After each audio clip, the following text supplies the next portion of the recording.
Hi, everybody. Welcome to Conversations with Calvin, We the Species. It's Friday night, September 9th, and I'm with Chelsea Clark, an actress, voiceover, model. This is coming live from New York City. And for those young Gen Zs who follow, how do you meet people? Well, you put yourself out there. And Chelsea and I are both on LinkedIn, and I had a birthday a couple of weeks ago. I forget the number, it's not important. And Chelsea reached out and wished me happy birthday, and I thanked her because that's what you do.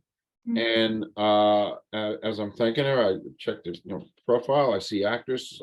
My eyes light up because I love that profession so much. It's changed my life, even though I'm not an actor. But anyway, we then messaged back and forth, and I said, "Wow, I have this channel, Conversation with Calvin. You'd be great to interview."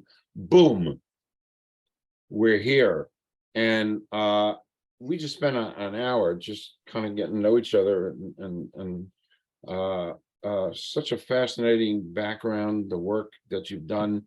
And I actually saw you in action in the Wood Files. So for everybody out there who has dreams of acting or cares about that wonderful profession, Chelsea, this is gonna be a great interview. So I've officially concluded my Johnny Carson monologue. You know Johnny Carson? Yeah, I know.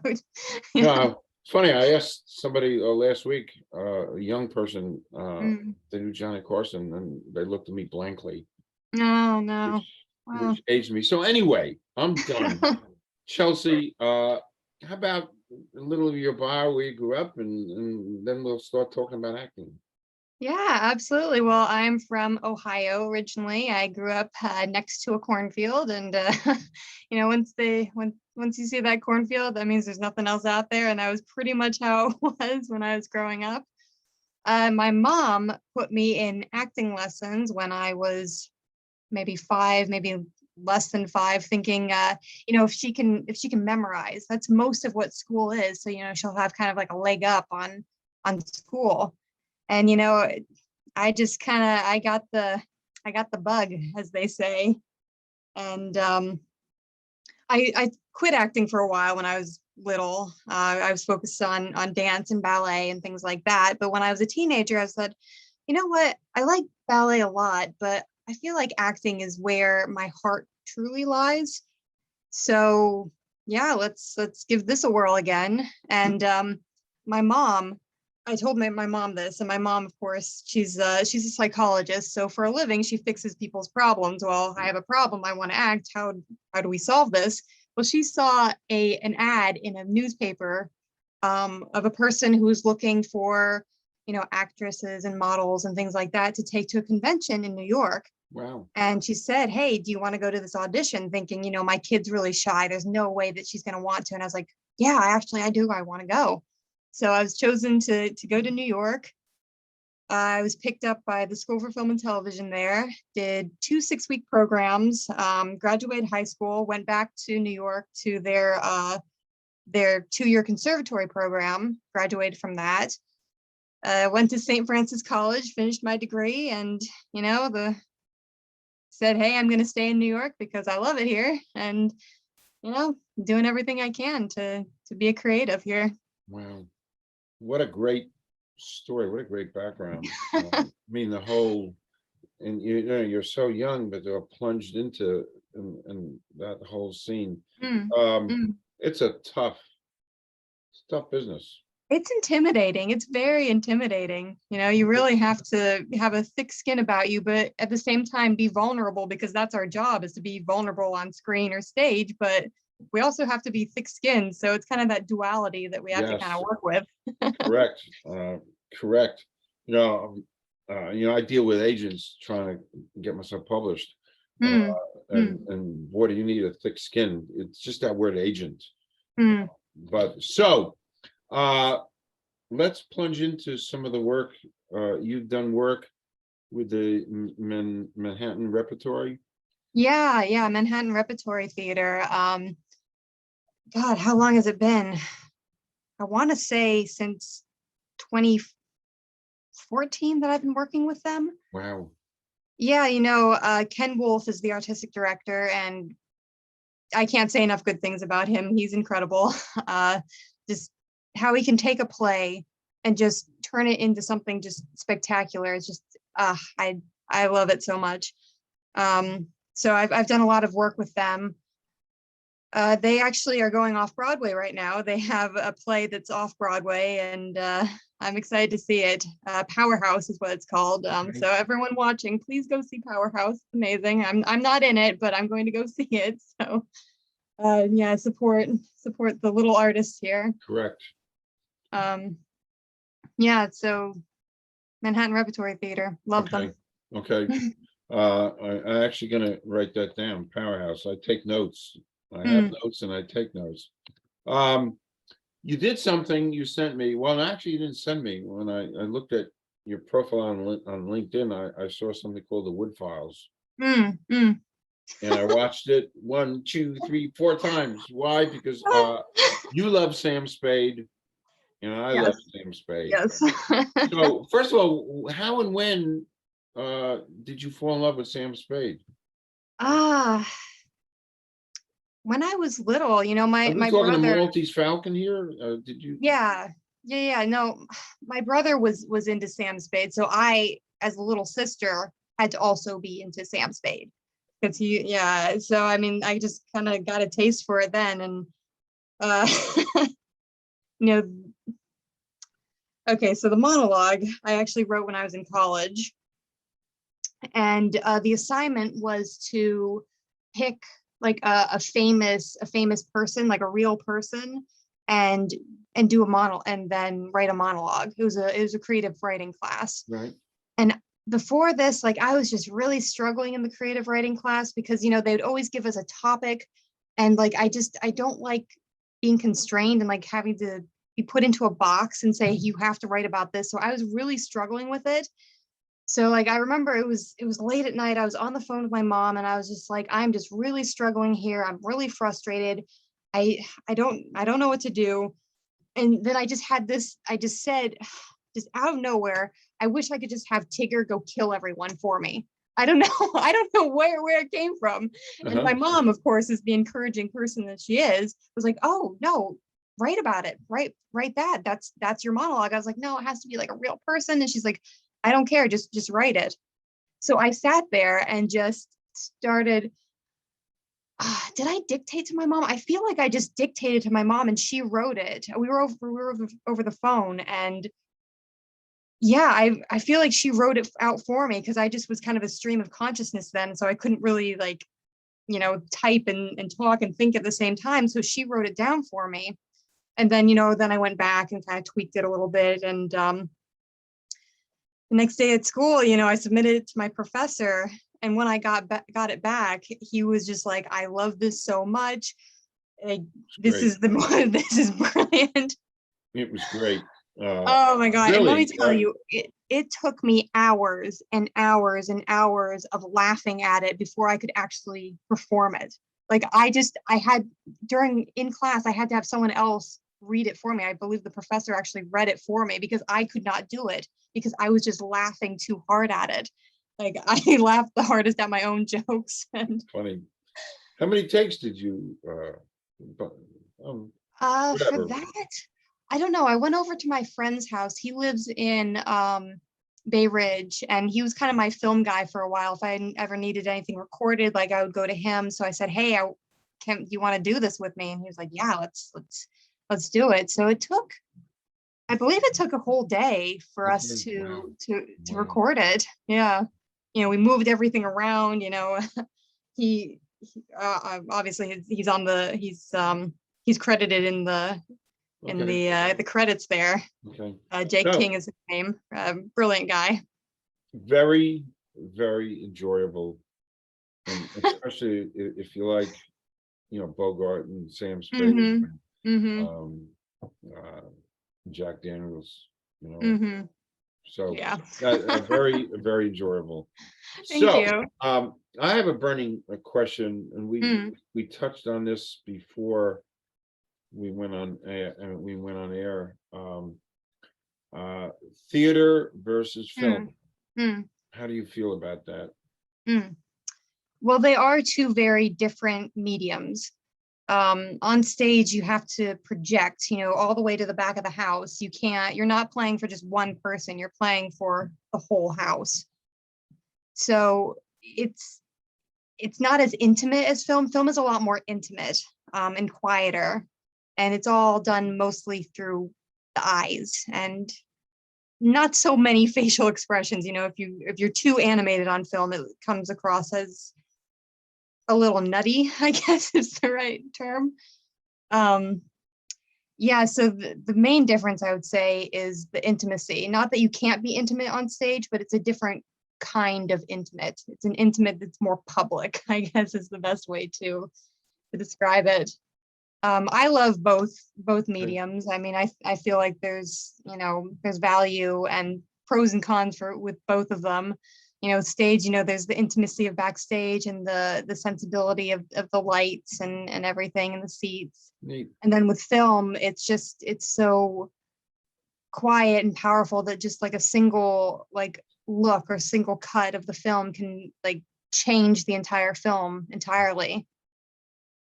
Okay, interesting. The both. Mm.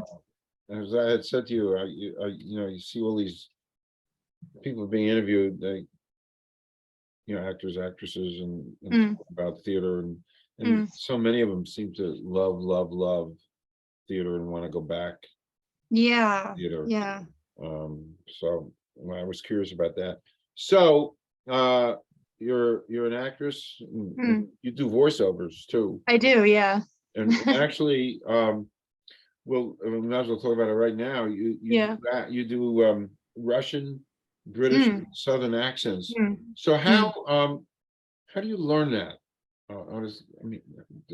Well, for me specifically, I think I learn by hearing. That's like my main way of learning things. So I think I can hear something and kind of zero in on it and then duplicate it. There's also the phonetic way of seeing it written out, how something should be phonetically pronounced. And that's how I remember initially learning accents. But for me specifically, I think if I hear it, that's the best way for me to kind of pick up on it. So that's that's your specialty, doing those three kind of accents. Yeah, I'd say that I'm pretty good at all of them. I also recently learned a Greek accent. Well, recently, I should say, it was a couple of years ago. I learned a Greek accent, and I was actually having a lot of trouble with it because I kept going to Russian. So luckily, my co-star's wife is a dialect coach, and I worked with her for a session, and she got the Greek out of me. Okay. I'm going to go off topic now, just to ask you one counting question, and then we'll go back on topic. I love to ask this. You don't have to answer it. You can. It's a one-word answer. So here it goes. Excluding family or friends, somebody living or dead you'd like to spend a day with. Could be a couple people, whatever. Oh, I do have one. He actually just recently passed away too. Thich Nhat Hanh, the Buddhist monk who passed away. I am such a big fan of his work, of his practice, of his life. He was just such an incredible spirit. Wow.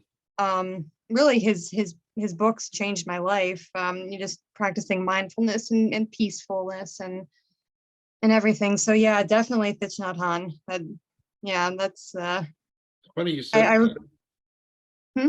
No, it's funny you said that, because on my calendar I'm going to a Buddhist peace day in a couple of weeks, and I've never been to anything quite like that.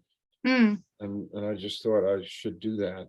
So it's kind of funny you said that. Yeah. Little universal synchronistic thing. Yeah. In 2 Saturdays from now, it's some kind of a peace day, and we need that. So, but anyway, back to business. Great answer. Back to business. I can't imagine acting during the quarantine. How did that go for you? Well, I actually didn't do much for the first couple months. I think I was too like shell shocked and, you know, just completely like, I don't know what's going on with the world to really feel like I could do much. I did watch other people's performances on Zoom, which were absolutely fantastic. So much fun. But I wasn't sure if I didn't know how I felt about like actually like doing like any work on Zoom. I did start doing some like Zoom readings, which, you know, are just you sit there with the script and, you know, you read the words for the playwright to hear, which is so beneficial. But the first thing that I actually did during quarantine, the first acting work that I did, I saw that it was on, I want to say it was on Backstage, someone who's looking for people to be in a Greek play outside in Central Park. Wow. Electra. And I thought, you know what, sure, why not? I'll throw my hat in the ring. I won't go out for Electra. I don't want to be Electra. I feel like I want to just be a side character, you know, to kind of ease myself back into things. So I got an audition for the sister, one of the side characters. And, you know, I went to the audition. I felt really good about it, blah, blah, blah. The playwright / director was like, so I actually want to consider you for Electra. How do you feel about that? And as an artist, of course, I always want the bigger role. But as someone who hasn't acted for a couple months, I was terrified. I just wanted to ease myself back into it. But of course, my actress side won out. And I was like, yes, I want the bigger role. Of course I do. So I auditioned for the bigger role, landed it, and performed Electra in Central Park. Wow. During it was October 2020. Wow. And it was so funny because as actors on stage, like we had to stay 6 feet apart from each other. Like there was no like contact, like we were all like separated. And at one point I'm supposed to hug my sister character. And so we did this to ourselves. Wow.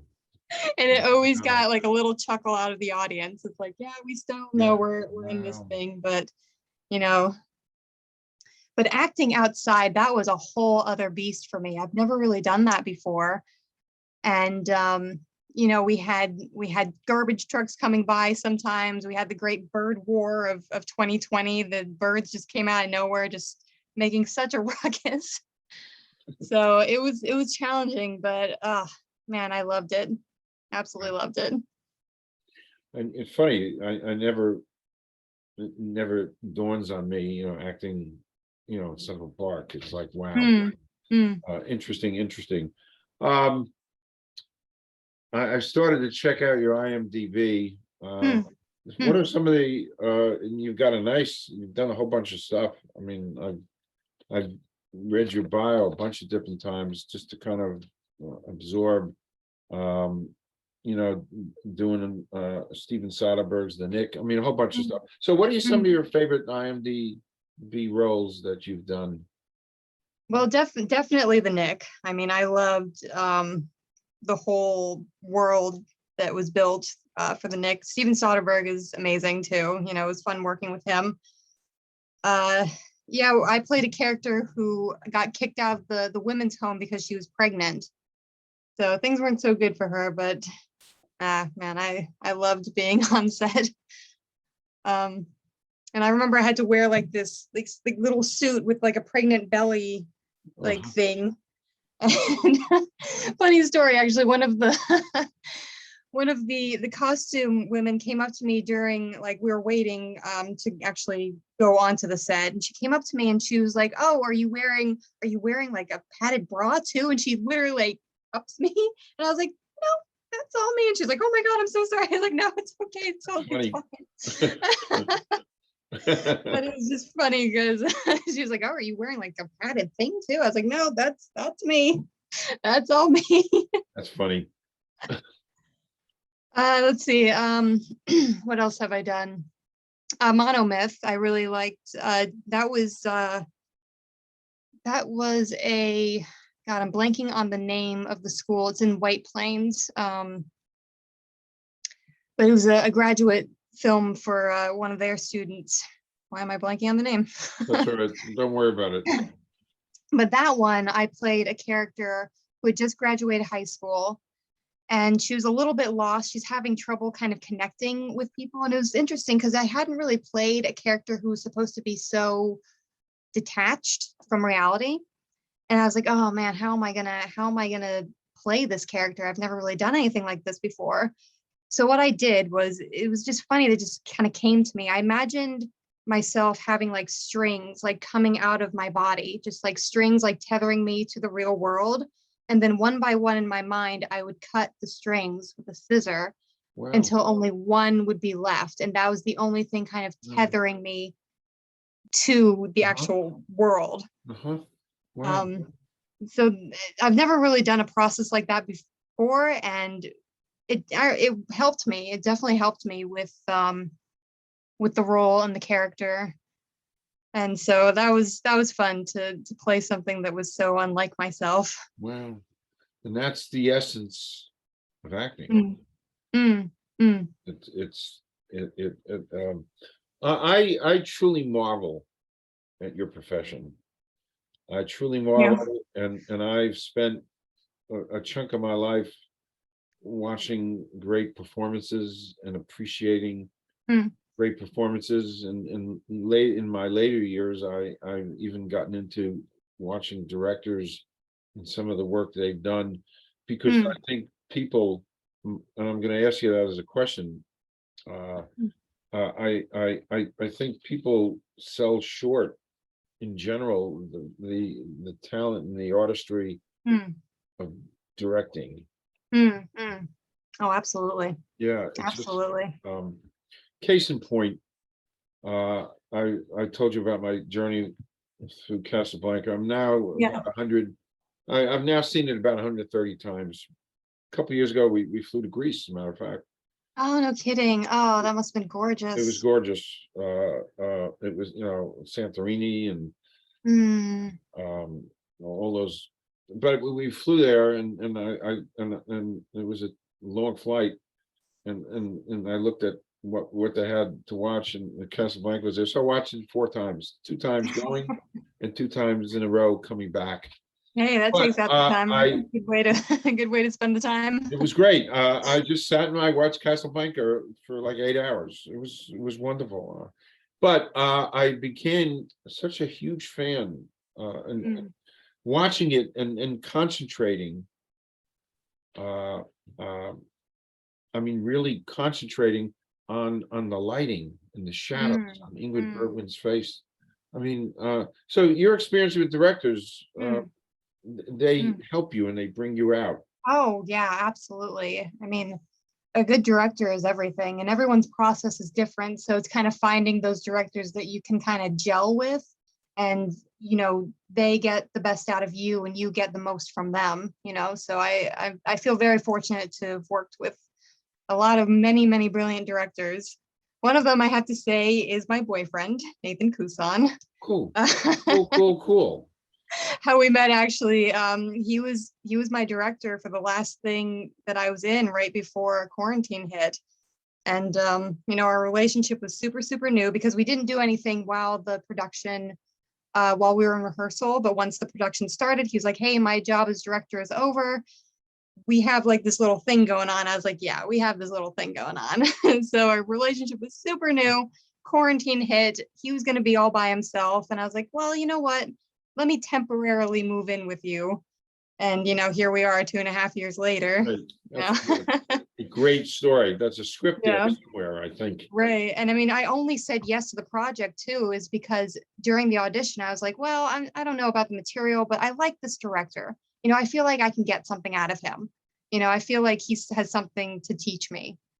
And boy, was I right, I guess. Right.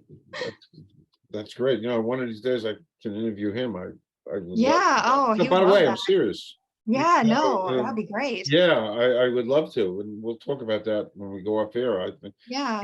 That was my next question. It's such a silly question to ask. Favorite some of your favorite movies, but you get insights about people By knowing some of the things they like, favorite movies, actors, actresses, directors, do you just, and film stuff. Yeah. Do you throw Yeah. Oh my God, I have so many favorite films. A big one for me, The Sting with Robert Redford, I Paul watch Newman. it once a month. Ah, No. Johnny Hooker and Henry Gondorf. get out No, of I town. swear to you, I love I that movie watch it so once much. a month. When I'm Ah, working out, and I do my 2 yeah, hour exercising, I put The Sting on. yeah. Oh, It's gotten to the point where like me and my mom will do like the little nose thing to each other. Like if, yeah. yes. That's so funny you said that. So funny. Oh, No, love, get out love. of town. I love that movie. So tell me more. This is great. Oh, more. Okay. Well, we are crazy Lord of the Rings fans in this house. Peter Jackson is brilliant with his interpretation of the books. During quarantine, Nathan and I must have watched the whole Lord of the Rings trilogy. Oh God, I want to say 3 or 4 times. Every single movie, even for Thanksgiving, because we weren't going to go home in 2020.